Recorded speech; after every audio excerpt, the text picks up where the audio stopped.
श्री कृष्ण गोविंद हरे मुरारी, हे नाथ नारायण वासुदेव। जय श्री कृष्णा दोस्तों, आज हम श्रीमद् भगवद गीता के 5वें अध्याय का महात्म्य इस वीडियो में सुनने वाले हैं, जो कि इस प्रकार है। श्री हरि विष्णु भगवान लक्ष्मी जी से कहते हैं, हे देवी, अब सब लोगों द्वारा सम्मानित 5वें अध्याय का महात्म्य संक्षेप से बतलाता हूँ। सावधान होकर सुनो। मद्र देश में पुरुकुत्सपुर नामक एक नगर है। उसमें पिंगल नामक एक ब्राह्मण रहता था।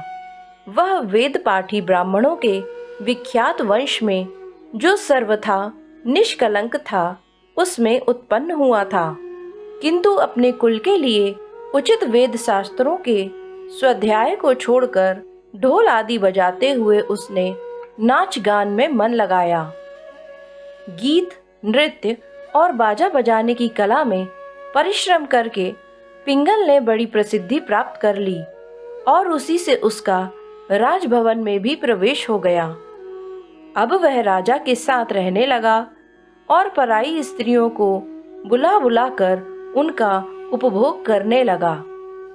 स्त्रियों के सिवा और कहीं उसका मन नहीं लगता था। धीरे धीरे अभिमान बढ़ जाने से वह एकांत में राजा से दूसरों के दोष बतलाने लगा। पिंगल की एक स्त्री थी जिसका नाम था अरुणा। वह नीच कुल में उत्पन्न हुई थी और कामी पुरुषों के साथ विहार करने की इच्छा से सदा उन्हीं की खोज में घूमा करती थी। उसने पति को अपने मार्ग का कांटा समझकर एक दिन आधी रात में घर के भीतर ही उसका सिर काटकर मार डाला और उसकी लाश को जमीन में गड़ा दिया। इसी प्रकार प्राणों से वियुक्त होने पर वह यमलोक में पहुंचा और भीषण नरकों का उपभोग करके निर्जन वन में गिद्ध हुआ। उधर अरुणा भी भगंदर रोग से अपने सुंदर शरीर को त्याग कर घोर नरक भोगने के पश्चात उसी वन में शुकी हुई। एक दिन वह दाना चुगने की इच्छा से इधर उधर फुदक रही थी। इतने में ही उस गिद्ध ने पूर्व जन्म के वैर का स्मरण करके उसे अपने तीखे नखों से फाड़ डाला। शुकी घायल होकर पानी से भरी हुई खोपड़ी में गिरी। गिद्ध पुनः उसकी ओर झपटा, लेकिन इतने में ही जाल फैलाने वाले बहेलिये ने उसे भी बाणों का निशाना बनाया। गिद्ध की पूर्व जन्म की पत्नी शुकी उस खोपड़ी के जल में डूबकर प्राण त्याग चुकी थी। फिर वह क्रूर पक्षी भी उसी में गिरकर डूब गया। तब यमराज के दूत उन दोनों को यमराज के लोक में ले गए। वहां अपने पूर्वकृत पाप कर्मों को याद करके दोनों ही भयभीत हो रहे थे। तदंतर यमराज ने जब उनके घृणित कर्मों पर दृष्टिपात किया, तब उन्हें मालूम हुआ कि मृत्यु के समय अकस्मात खोपड़ी के जल में स्नान करने से इन दोनों का पाप नष्ट हो चुका है। तब उन्होंने उन दोनों को मनोवांछित लोक में जाने की आज्ञा दी। यह सुनकर अपने पापों को याद करते हुए वे दोनों बड़े विस्मय में पड़े और पास जाकर धर्मराज के चरणों में प्रणाम करके पूछने लगे, हे भगवान, हम दोनों ने पूर्व जन्म में अत्यंत घृणित पाप का संचय किया है। फिर हमें मनोवांछित लोक में भेजने का क्या कारण है? कृपा करके बताइए।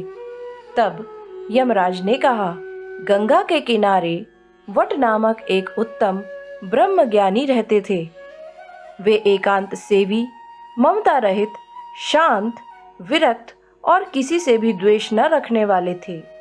प्रतिदिन गीता के 5वें अध्याय का जप करना उनका सदा का नियम था।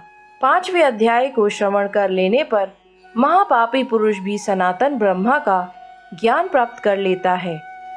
उसी पुण्य के प्रभाव से शुद्ध चित्त होकर उन्होंने अपने शरीर का परित्याग किया था। गीता के पाठ से जिनका शरीर निर्मल हो गया था, जो आत्मज्ञान प्राप्त कर चुके थे। उन्हीं महात्मा की खोपड़ी का जल पाकर तुम दोनों पवित्र हो गए हो। अतः अब तुम दोनों मनोवांछित लोक को जाओ, क्योंकि गीता के 5वें अध्याय के महात्म्य से तुम दोनों शुद्ध हो गए हो। श्री हरि विष्णु भगवान कहते हैं, सबके प्रति समान भाव रखने वाले धर्मराज के द्वारा इस प्रकार समझाए जाने पर वे दोनों बहुत प्रसन्न हुए और विमान पर बैठकर वैकुंठ धाम को चले गए। इस प्रकार श्रीमद् भगवद गीता के 5वें अध्याय का महात्म्य पूर्ण हुआ। जय श्री कृष्ण।